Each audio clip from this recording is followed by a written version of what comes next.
fire alarms going on the bus station and everybody's rushed out. I think it's a pretty good idea if there's a fire, but it's just a false alarm or what? Everybody running everywhere. I don't know what's going on. Well, the alarm's been going for about 20 minutes and no sign of the fire engine or anybody else turning up. And even if it's a false alarm, they've got to have somebody to turn it off and make sure it's safe before they can open it. So all the buses are going to be at least probably 30 or 40 minutes late. Well, the fire alarm's now been shut off after 30 minutes. But they're still not letting anybody in. But the daft bit is everybody's outside and all the buses are there. So if it was a fire, they're providing a bit of extra fire with the diesel out of the buses, and all the people outside are now dead. So not the best way of dealing with it, is it? We thought they'd have made the buses at least go over to the side in case it was a fire, and provided a bit of extra fuel for them. Fire brigade haven't turned up. I don't know whether they're coming or who's turned the alarm off or it's just gone off on its own. Hey, it's a fun day.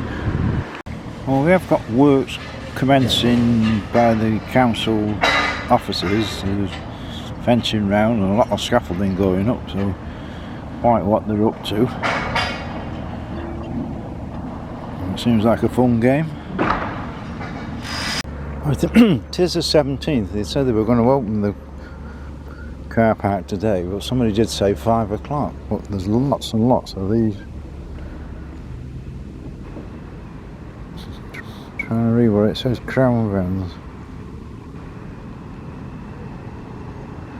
Flooring contractors, but there's about 4 vans. So whether they've got to fix the floor. A bit late in the bloody day, isn't it, if it is. So will it open tonight? Can you contain your excitement? I've just been told it should have opened today, the car park, but now they're saying another 2 weeks. Is it ever going to open? Because these people here are doing a non-slip floor. So they've had nearly 2 bloody years and now they decide last minute to put a non-slip floor in. It's never going to open, this, is it? Because they keep saying, oh, it's next week, oh no, another 2, no, and never gets there. This is another one of the major concerns. Everybody's walking across the bus station. Buses coming in and out. And it is a health and safety concern. Now, some of you might have seen a new Facebook page, Parking Like a Beep Beep in Crewe. You can't use the naughty word because Mr. YouTube doesn't like it. Just down Samuel Street, and look along here. All the pavements nice and clear. Well, if we swing round on this bit, can you get a pram past any of these?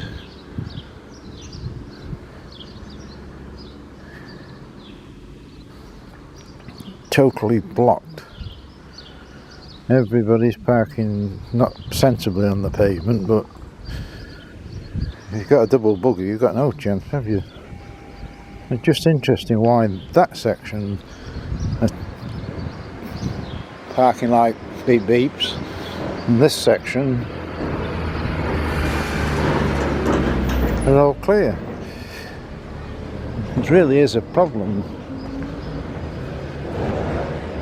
And if you've got a pram or you're disabled or whatever, it's a real nightmare in Crewe.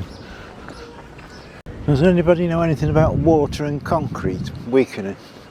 Water weakening concrete. Get my teeth in. Just looking at these two here, I don't know whether we can see on video, but when this gets watered automatically, all the water's dribbling through. And it's already starting to go green. Now, is that actually making the concrete bad or not? Who knows? At both ends it's the same. It's all green and water's running down it and going God knows where. Well, after the bus station fire last week, they've had meetings and found that they've got absolutely no bloody evacuation plans or any plans whatsoever if there's a fire. The problem is some people are in charge of the bus station, some people are in charge of the car park, some people are in charge of something else. So there's half a dozen people and nobody knows what the hell's bloody going on. So it has been a good thing because it's highlighted the fact that total chaos if there's a fire, so now they can start putting something into practice. Because the problem is it opens the doors as well, just to let a bit of oxygen in to, you know, keep the fire going. And people were walking in and out. Well, you want two people either end of the bus station outside to stop the buses actually entering the bus station, and you want somebody to make sure that everybody's out of the building and nobody's going in. So you want at least 4 people, realistically, to keep the place safe. So we're here in Crewe with the Labour Party candidate who's going to tell us what he's going to do for Crewe. So we've got a plan to tackle the issues that are most important to people in Crewe and Nantwich, from reviving our high streets. You know, we're in Crewe town centre right now, and everybody knows how much of a problem our high streets are. We've got empty shops all over the place, and we've got you know, a failed kind of regeneration plan because of the loss of HS2 and from other issues with the national economy under the Conservatives. But we need somebody who is local, who knows the problems here and can get to grips with them alongside local stakeholders to build. You live in Crewe, do you? I do, yeah. I live in Leighton near the hospital with my wife. She's a local primary school teacher, and we've got a little girl in the area. So I want to see this place improve for my family, but also for everybody else's family who lives here. And I've got that kind of vested interest in the area, which I think definitely helps in terms of coming up with a plan. Another issue that I'm really passionate about is the NHS. I speak to people all the time. We've had issues accessing a GP appointment, can't get an NHS dentist. You go into A&E at the hospital, sometimes it's absolutely chaotic, and that's the legacy, to be honest, of 14 years of Conservative government. At the end of the last Labour government, waiting lists in the NHS were the lowest on record, and after 14 years of Conservative government, you all see where we are today. It is broken. It is broken, and it needs a Labour government to come in again and fix the service. And we will do that with 40,000 more appointments every single week in the first instance as that first step to start getting those waiting lists down, but also to fix the more systemic problems with the NHS. We accept that it needs reform, and a Labour government will do that. The other issue I want to tackle is around crime and antisocial behaviour. Actually, it's really shocking that no matter where you go in the constituency, you will hear people talking about not feeling safe in their community, and that is simply not acceptable. We need to have communities where people feel that if you call the police, you know, if you have a problem, you know, obviously nobody wants that to happen, but you need to feel that if you were to call the police, that problem is going to be dealt with. So we're going to put 13,000 more police on the streets. We're going to restore neighbourhood policing. So, you know, that really important link in a community, that you have a named police officer who you know you can go to. They know the community, you know them, and the problems will be dealt with. And we're also going to give those police the tough powers that they need to deal with issues of antisocial behaviour. On the other end where these plants are, I don't know whether we can catch it on video, but the water's absolutely dripping everywhere.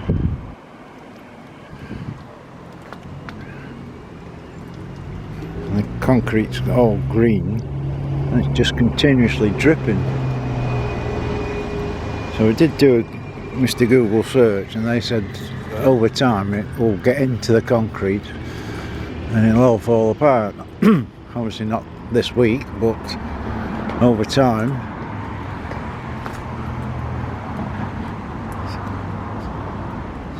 So whether you can see the drips on video, where it's just drip, drip, drip, drip. You can see on the metal underneath it's absolutely soaking wet. It's not the best idea they've ever had, is it? Well, we have got the big screen on for once in its life. Sky News, about time, whether it's just a one-off. But it's all happening. The theatres having a new thingy, what's it, don't know. But they've got a thing there. And they got the doors off. I did say the other day about all the scaffolding going up, and they've gone to town on the scaffolding down there. So what they're doing to that, I've yet to find out, but it's all happening. So it looks like a new doorway they're opening here. Well, the contractor did say that the old car park, they wouldn't be doing anything till July, but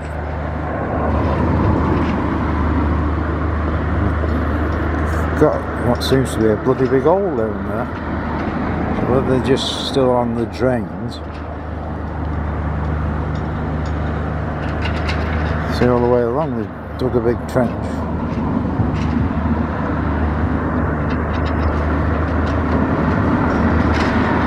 Well, they did last week have this bit signposted off as no entry, but it seems to have given up on that idea because everybody was going down anyway.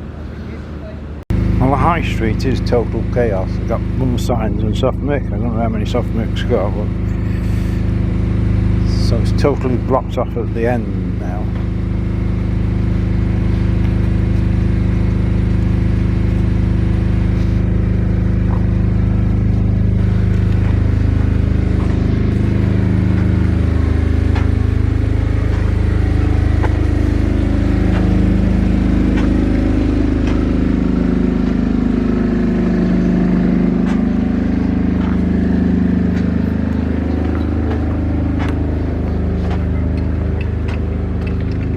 Doesn't seem to be a lot of people working.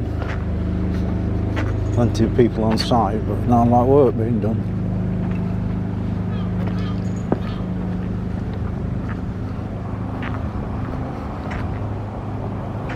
Well, as you can see, there's bloody signs here, they're bloody everywhere down High Street.